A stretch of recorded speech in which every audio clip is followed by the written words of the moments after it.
just got to keep that in mind, you know. But he is doing some great things. Hey, McKinney, Texas in the house. What's going on? How you doing? Welcome. North Dallas in the house.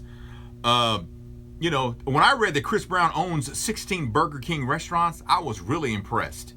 You know, that between dyeing his hair different colors of blonde and getting tattoos everywhere, he's handling his business. He's diversifying. I'm doing great. Thanks for asking in McKinney. Yes, DeSoto's in the house. Thank you, DeSoto. What's going on? You know, we do this every afternoon around 5:25. After I do my tea, I stay on and do this. So he's getting great business advice. Chris Brown's getting great business advice. You're exactly right, KJ. He's getting great business advice, but he also needs life advice, right? You know, smart businessmen, most of these rappers, they're either smart or they've got good people around them who are smart. And that's the key, that if you're not smart, and you can admit that, surround yourself with smart people and you're going to do pretty good. I think, you know, I think, you know, when I was in the last city I lived in, I had these lawyers called, not Eberstein and Witherite, that's here. I had Bleed 'em and Drain 'em. Great lawyers, kind of aggressive. They were actually disbarred. I'm lying. Yeah, performers. I read today that Beyonce has invested in a watermelon sports drink company. I didn't know that watermelon juice is a thing now, but apparently it is. I've been reading about this. Bleed 'em and drain 'em. Yes, ma'am. Yes. Yes, KJ. Bleed 'em and drain 'em. They were great lawyers. They were kind of pushy though, you know, but they lost their law license. So anyway, but yeah. So Beyonce, this watermelon drink, 50 got some bad advice. You can't tell 50 anything though.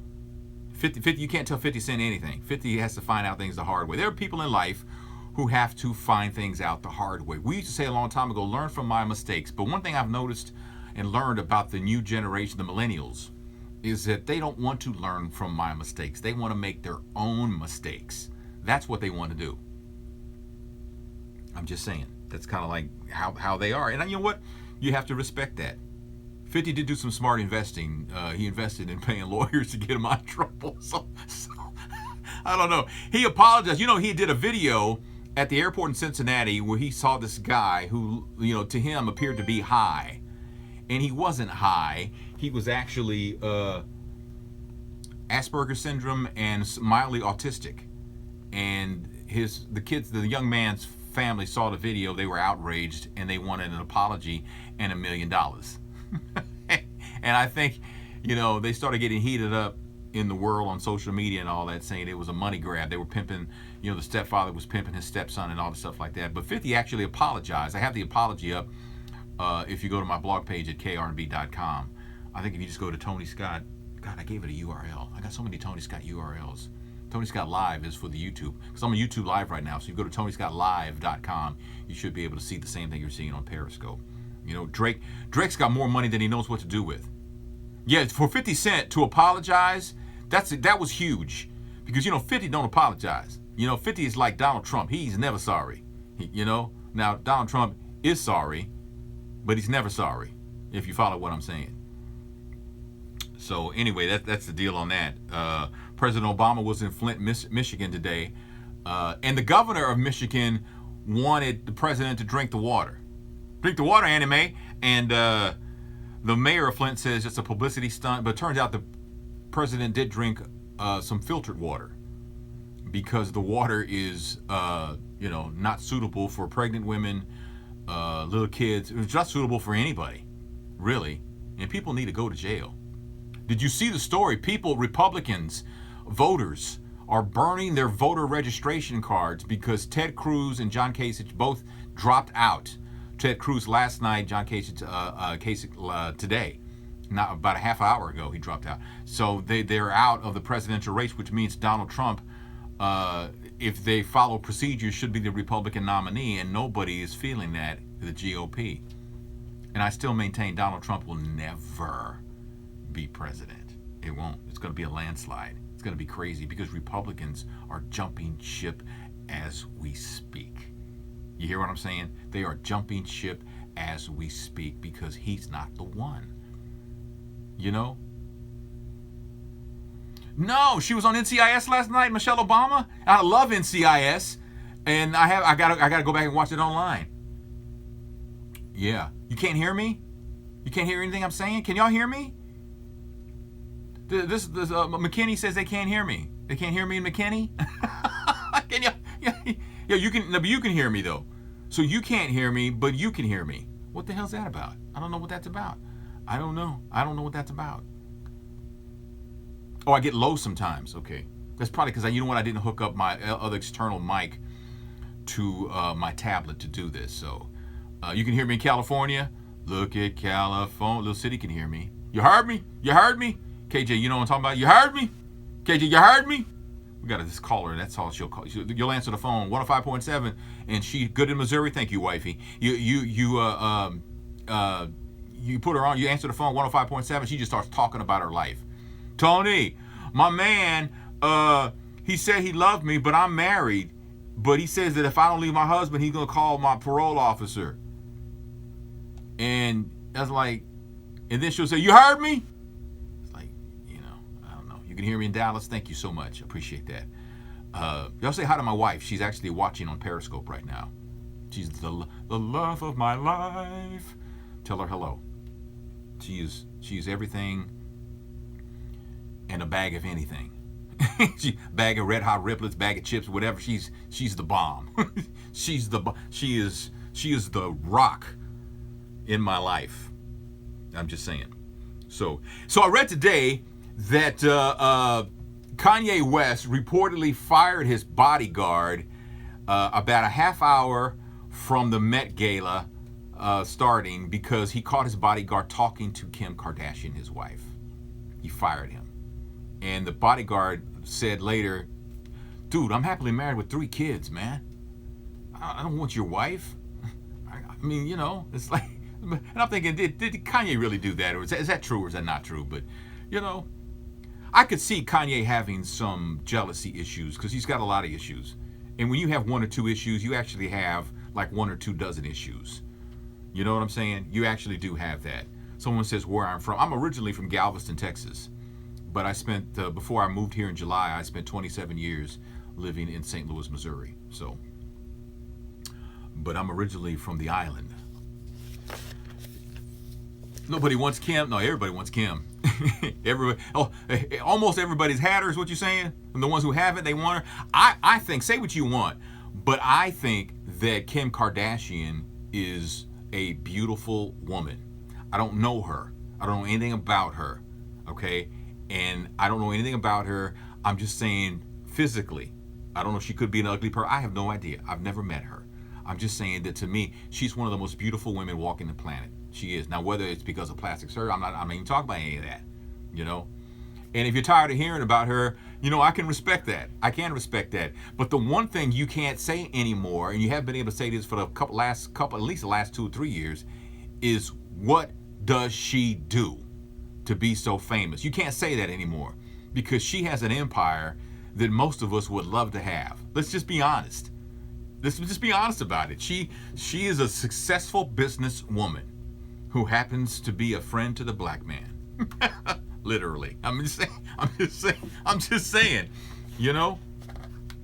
I remember when her and Chloe were on when George Lopez had his talk show. Remember that? When he had his talk show and he had Chloe and Kim Kardashian on, and he asked them flat out, "What is it about with you and black guys?" And they just started laughing, and I don't think they ever answered the question. But that to me, that was like, whoa, oh! I thought that was funny, but you know, because Chloe says she's never had anyone but a black man. She's never had a white man or any other race. I think she said on her cocktail show, right? She's only had black men as lovers. You know what? You got to type whoop to do. You know what I'm saying? Good for you. Good for you. You know? I don't know what to do.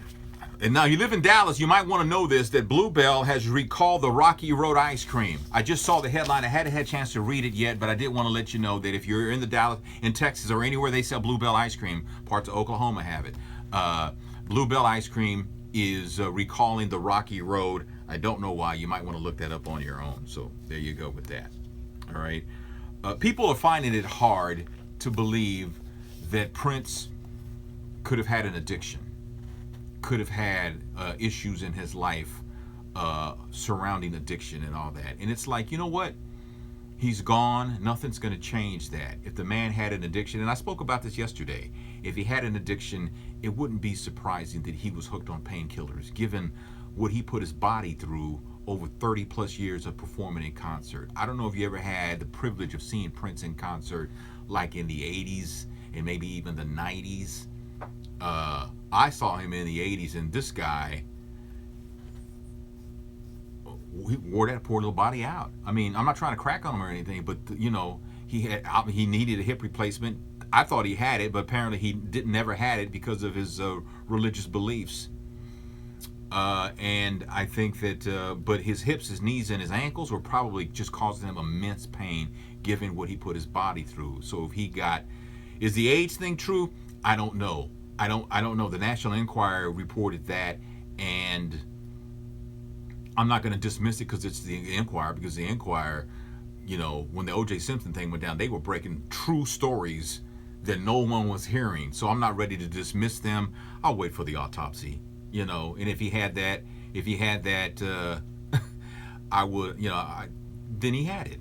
That doesn't make me dislike him any more or less, you know. I don't know if Janet Jackson is pregnant or not. That's a rumor that's been going around. She did announce that her and her husband were going to try and start a family, but is she officially pregnant? I have not heard, so I can't. I don't know. Prince was cremated, but they did do an autopsy before he was cremated. They did it the next day. When he died on Thursday, Friday they did the autopsy, and they released the body to the family on that Friday. The next day after they did the autopsy, they did it early. Janet pregnant at 50. Is it possible? I don't know. I don't know if it's possible to be pregnant at 50. I guess it is. And when you have the money that her and her husband have, and the money that he has, first of all, Janet has a lot of money, okay? Tens, if not hundreds of millions of dollars. And the money he has makes Janet look like she has the money you and I have. You know what I'm saying? So they could have done in vitro. They could have done that. There's, you know, medicine is advanced so far that it is possible. Or maybe there's a surrogate involved. Does she have any eggs left? You know what? At 50 years old? I mean, there have been women who have been 50 years old and older who've been pregnant, you know. I don't know any, but I mean, I've heard. I don't know. Would you want to be pregnant at 50? If you've never had a child in your life, would you want to be pregnant at 50 years old?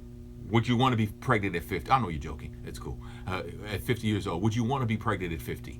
If you never had any children, you met the man of your life, you know, while you were middle-aged. You wouldn't want a child that late in life? Even if you never had one? And the love of your life really, and didn't have any either, and wanted to have a child? Because I don't think you can adopt when you're 50, right? I think there's a cutoff time for that, right? Like 35 or something like that? I think that's what that is. That's what I'm thinking. Yes. No, there's no cutoff. You didn't want to be pregnant at 30. Your grandma was 50 and your grandpa was 72 when their youngest child was born. Man, he was getting it in, huh? Good for him. Good for him. I heard, like, when I was a teenager, I worked at a nursing home, but I worked in the kitchen. But I heard that up on the floors where they stay, where they live and all that those old people were freaky. You hear me? That's what I always heard. The feds are probing the Prince situation. This is breaking news, and I'm looking at the video on the television. Feds are probing the death of Prince. I don't know why. You're 31. So your grandparents had 6 kids together? Okay. You know. It's just, you know, if you have a lot of kids, either you start early. Like my grandmother, who died in 1938, my grandmother, she had like 9 kids, and the last one was, I don't know how old when she died, but she was 38 when she died. Grandpa's still stroking. I be stroking, stroking to the east. Yeah, my grandmother. So she just wore her little body out, you know. Of course, my grandfather was a horrible man, but that's beside the point. But yeah, So that's an interesting take on that. So your grandfather died when he was 95. I mean, he used it all up, didn't he? Good for him. God bless him. May he rest in peace. He used it all up. Ain't nothing wrong with that. Good for him. We should all be so lucky to live to be 95 years old. Your mom came from a family of 10. Yeah, see, my father came from a family of 9. My mother came from a family of 8. Your great-great-grandma had 15 kids. She had a basketball squad. Wow, that's a lot. I'm one of 3. I have 3. So, that's enough. I got 2 sisters and me, and I have 3 girls. So that's how it went. Yeah, Mississippi was, there wasn't a lot to do in Mississippi back in the day, but just make babies. It was the way it was, right? That's how it was. So look, you couldn't do it? You couldn't do it? Okay, I got you. Hey, I got to go because I got to give away these tickets to join me. I'm hosting a brunch Sunday. It's going to be ridiculously good. So if you're in the DFW, you got a chance to win coming up in just less than a minute. So I have to go. Have a great evening. Thank you so much. Those of you in the DFW, I do this every day around 5:25. If you have the time to join me, and tell some other people too to join us on this live video chat that we do. All right. You guys take it easy, and I'll see you tomorrow. All right. Be blessed. And YouTube, thank you so much.